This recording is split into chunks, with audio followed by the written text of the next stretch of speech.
2022 will be a proving ground for a lot of Chicago Bears players. It's a fresh start for many of the holdovers from the Ryan Pace and Matt Nagy era, and an opportunity for everyone else to show they belong as part of the long-term future. You are Locked On Bears, your daily Chicago Bears podcast. Part of the Locked On Podcast Network, your team every day.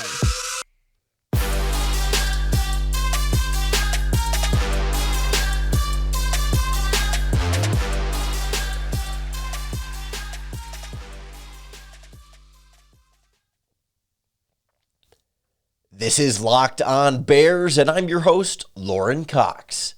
I'm an analyst for Pro Football Focus, and I'm here to bring you your daily, in-depth Chicago Bears news and analysis. You can follow me on Twitter at CoxSports1. You can follow the podcast on Twitter at Locked On Bears. You can like Locked On Bears on Facebook. Join the Locked On Bears Facebook group for even more Bears talk. And make sure you hit that subscribe button on the Locked On Bears YouTube channel to keep up with all of our video podcasts as well. Thanks for making Locked On Bears your first listen today, and hopefully every day. On the show today, we check in on what we've heard from now head coach Matt Eberflus from the NFL owners meetings down in Palm Beach, Florida. He talks about his idea of a fresh start for a lot of Chicago Bears players, but there's a few players in particular that I think it more specifically applies to in terms of maybe needing a fresh start with the new regime, or at least kind of having the new regime come look at them with fresh eyes to give a new evaluation and not just carry over kind of what the past regime thought about them, but really a lot of guys with a lot to prove this season and kind of saying, hey, show us you belong as part of the long-term future of this organization. And honestly, part of that will include Justin Fields, who the organization is looking for that year two jump, and we'll kind of talk about what he has to prove and what he doesn't have to prove in just his second season in the NFL, and kind of how that aligns with the direction of this new Bears regime. And we'll kind of keep with the quarterbacks and talk a little bit more about the pending departure of Nick Foles and the replacement of Trevor Siemian and how that's all going to work as Justin Fields' backup. But I want to start with this idea of a fresh start for so many, I think, within this Chicago Bears organization, right? Obviously, they've already moved on from some guys that perhaps they weren't willing to give a fresh start to, or they were just valuable enough to, trade to another organization or whatever it might be to not be worth keeping here for a fresh start, but to get something in exchange for them and kind of have the Bears have the fresh start without them necessarily part of that, namely, Khalil Mack in that. But they've kind of made some other decisions with other, their own free agents, for example, that they've let sign elsewhere and have kind of said, you know what, we're going to go with different players moving forward and get our own guys sort of in the building with that. But one of the kind of key holdovers here from the previous regime that Bears fans have had their qualms with, but still have faith in, depending on which sector of the Bears fandom you're talking about, is Eddie Jackson. And Matt Eberflus was kind of specific about a fresh slate for him in particular. And there was a quote in his message with the media. And again, we don't get like video and audio of this because it's just kind of with the beat reporters sitting around a table, almost basically on the beach, is like at the hotel right next to the beach is where they were talking in Florida. But the quote from Matt Eberflus was, it's a fresh slate, quote, as I told him, we had a good conversation just about this is a fresh slate for him, and to just go out there and work and show us what you can do. And this is really for everybody. Show us your skill set, show us what you can do, and then we'll fit you into the pieces we need to fit you into. Sure, you've got to run basic plays, but we've got to be able to see, for example, at that position, can you cover tight ends? Can you cover backs out of the backfield? Are you efficient playing half or quarters or playing the middle of the field? He's done all those things, but we want to see his skill set now. What is his skill set right now at this time? And we're excited to do that. And of course, he kind of goes on and talks a little bit more about Eddie Jackson's skill set. He says, I think he's got really good instincts. You look at the positive, what he can do. He's taking the ball away. He's really proficient at blitzing. I think he times it up well, does a good job there, does a nice job in coverage. So we'll see where it is. It's not necessarily that's the end of the quote from Matt Eberflus. It's not exactly it is an endorsement of Eddie Jackson, right? They do recognize There's a lot to like about him. He has been very good in the past, still has a lot of those skill sets and that ability that makes him good and can contribute positively to this Bears defense. But at the same time, he hasn't been as good the last couple of seasons. And so that idea comes in and says, okay, listen, there have been some ups and downs for you, but all that's going to be in the past. Show us what you can do right now.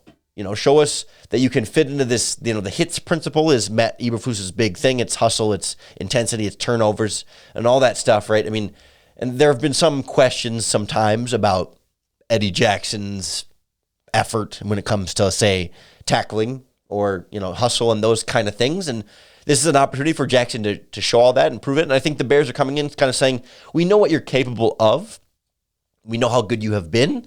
We know there have been some ups and downs, and we'll sort of keep that in the back of our mind, but I don't think they're coming in with a prejudgment, right? I think if they had a pretty firm judgment, they would have tried to trade him or whatever. If they had said, you know what, no, Eddie's not going to be part of our plans or whatever, they could have tried to trade him, or they could have come out and said, you know what, we love Eddie Jackson, he's going to be a great, important, integral piece of our defense. But they kind of said, no, you know what, he can be really good and has been really good, and let's see what he's able to do for us and how he's going to be able to fit this season. And I just think that concept right there of like, there are players with potential, and we think they can be good, and we do want them to be part of our organization, but we do also have to see if they fit what we're going to ask them to do moving forward. I think that concept can apply to players beyond Eddie Jackson, and that's what Eberflus had mentioned in the quote there, right? He said and this is really for everybody. Show us your skill set, show us what you can do, and then we'll fit you into the pieces we need to fit you into.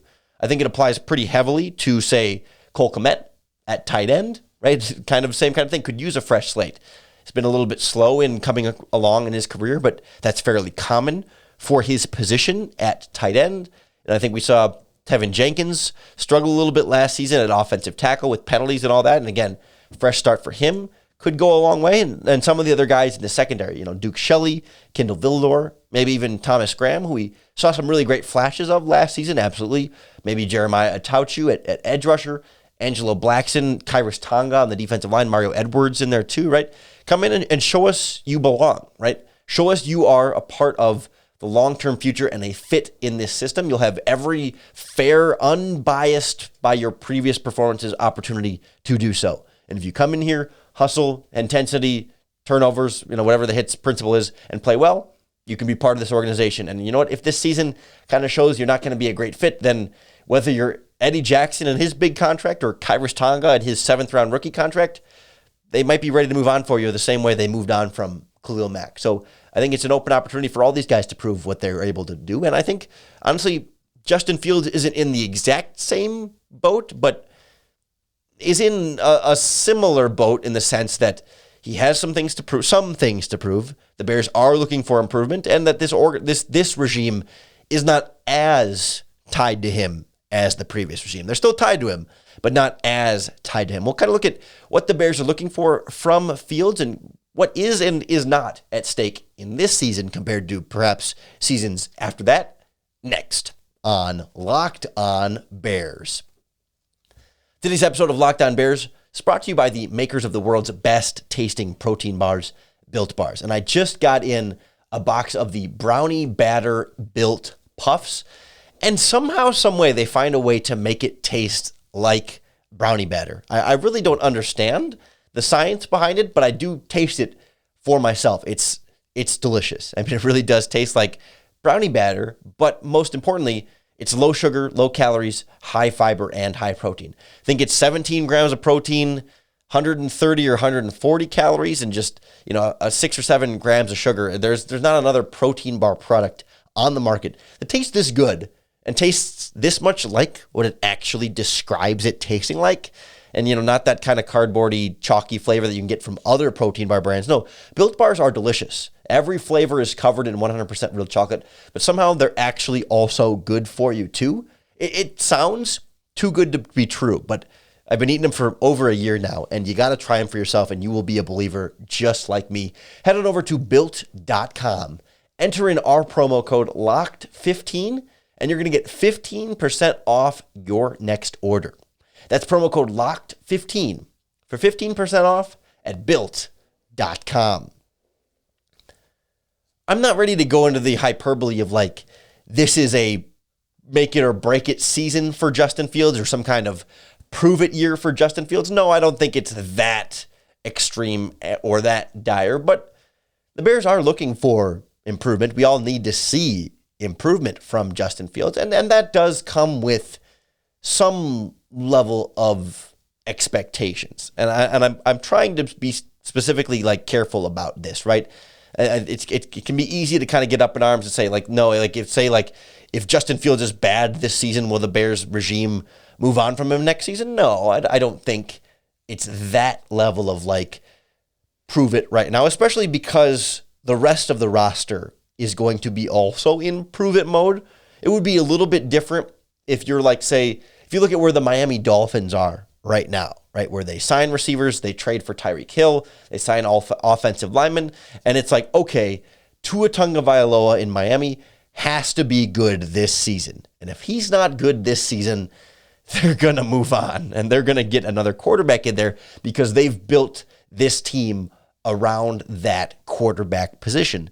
And the Bears are not there yet with Justin Fields, right? So many other players at wide receiver, on the offensive line, across the defense, even at tight end, are going to be in some level of prove it as well. And so the quarterback is not necessarily, at this stage of the team building process, it doesn't look like the quarterback is fully going to have the best supporting cast in the NFL. I mean, I think right now that's fair to say. There's still time for them to add another offensive lineman, add another wide receiver, add another tight end, whatever it might look like. But as it's approaching right now, they're going a little bit more the like, let's see what Byron Pringle and Equanimous St. Brown can do at wide receiver. Let's see what Tevin Jenkins, what Lucas Patrick, what Larry Borum can do on the offensive line.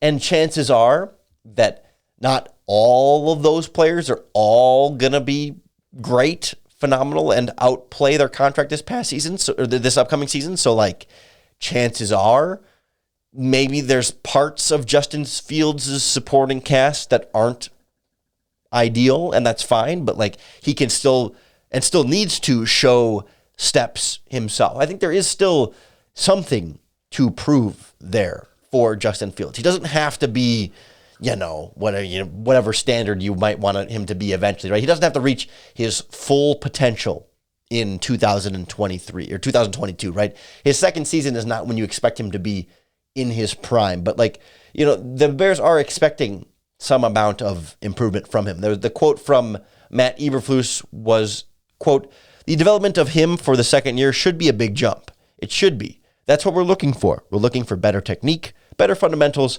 better decision-making, better timing, everything.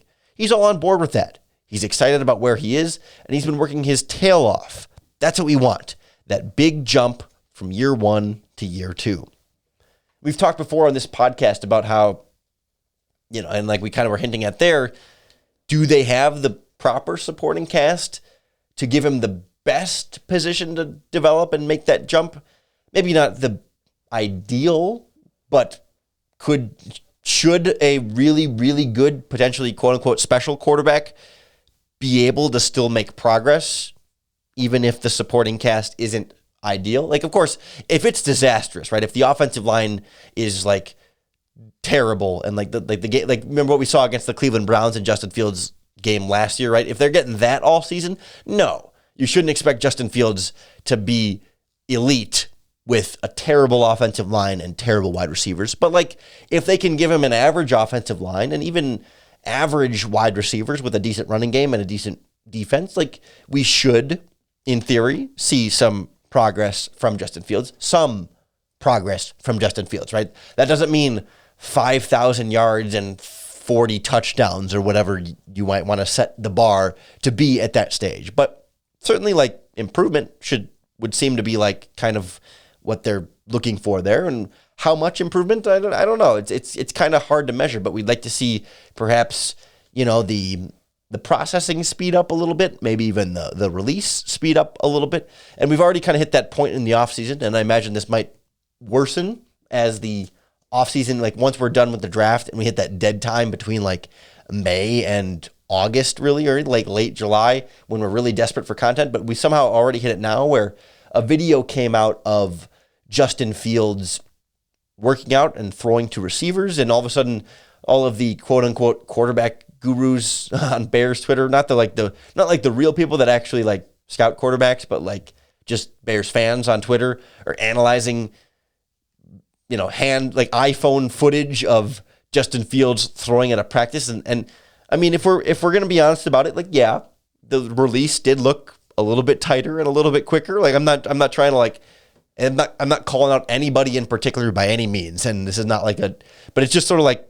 are we going to sit here and judge iPhone video from throwing to receivers against air in March? I mean, it's a little bit much for me, if we're being honest, but like maybe there should be some progress there, and we can point to that as being potentially some kind of something to be encouraged about. But getting on the same page with these receivers is going to be a big part of that, and having a whole offseason, first of all, having a whole offseason. Last season came in as a rookie. You start a little bit late in that process, after the draft, whereas now Fields has had the first 2 months to throw to receivers and all that, and to now get the playbook whenever Matt Eberflus, or I guess whenever Luke Getsy was hired, and spend these extra months working on it. And then, of course, will actually be the starter in voluntary OTAs, mandatory OTAs, and throughout training camp, instead of working with the backups the whole time like they did under Matt Nagy and Ryan Pace. So that should help, in theory, help accelerate this process a little bit.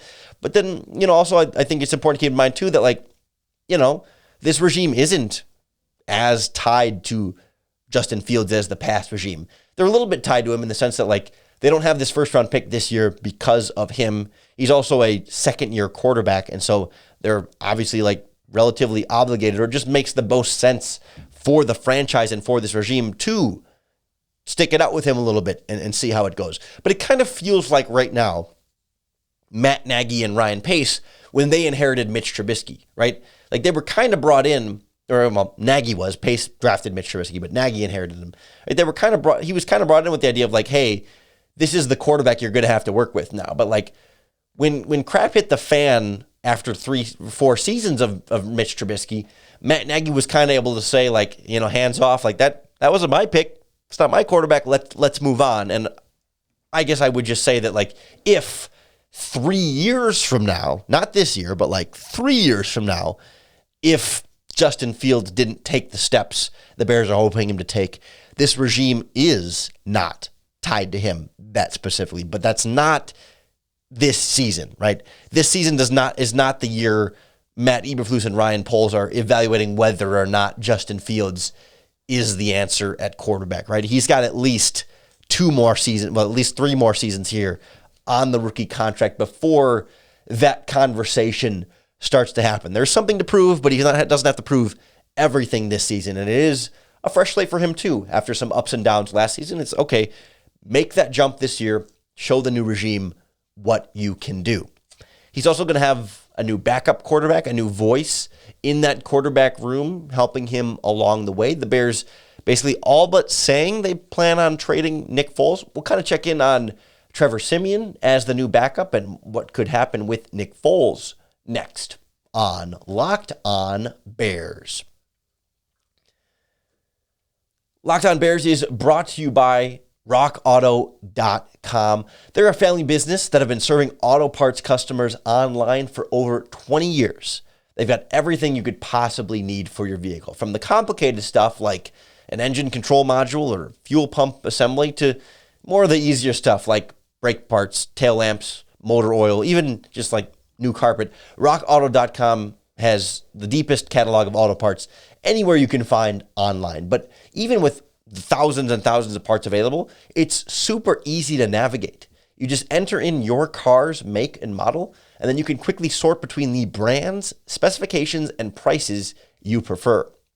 RockAuto.com has parts for all sorts of vehicles, and they're going to charge you the same for you as they do for anybody else. Some of the part stores online, or some of the chain part stores in your town, might have a different price tier. Like they'll charge less if you're a professional mechanic who comes in versus a do-it-yourselfer like us. But RockAuto.com's prices are going to be the same for everybody. So don't spend up to twice as much for the same parts somewhere else. Head on over to RockAuto.com today and see all the parts available for your car or truck. When you check out, fill out their box and it says, "How did you hear about us?" and write in the words "locked on." That way they know we sent you. Amazing selection, reliably low prices, all the parts your car will ever need. rockauto.com.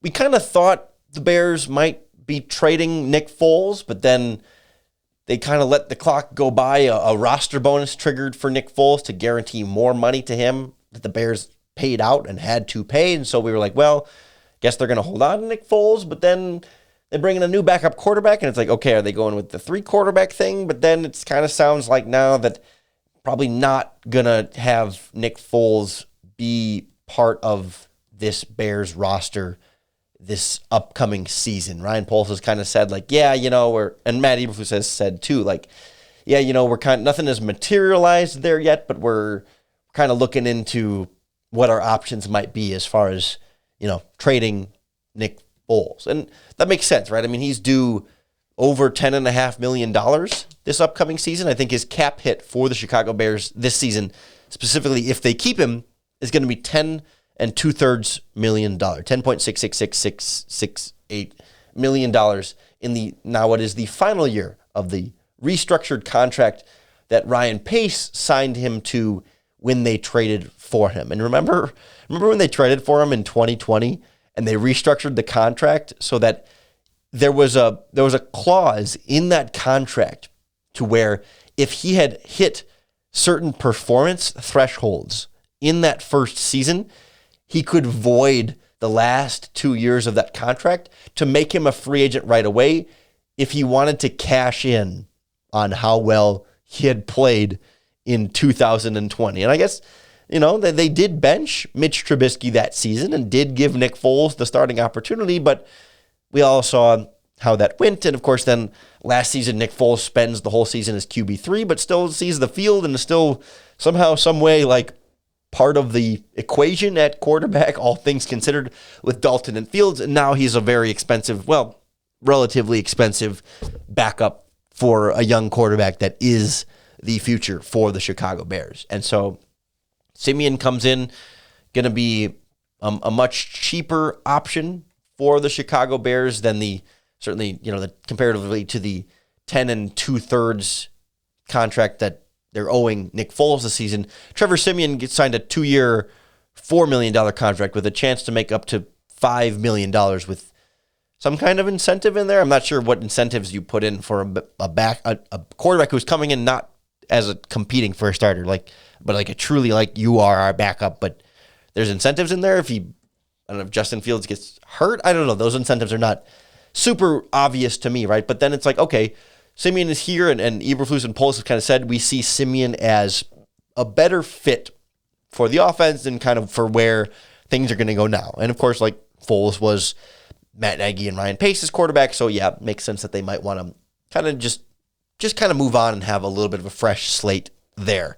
I liked the idea on paper of having Foles' experience there to help Justin Fields and continue kind of helping that development as a coach in the locker room, but $10.5 million is way too much to spend for that role, right? The last 2 seasons, it was $6.5 million, which is still probably too much to spend for a third-string quarterback, absolutely, but not as bad as $10.5 million. And so now the trade market is where they're going. And to be honest, the Bears don't save all that much relatively to trade Nick Foles. If they do trade him, they will save essentially $4 million on the salary cap. They won't have to pay his base salary this season.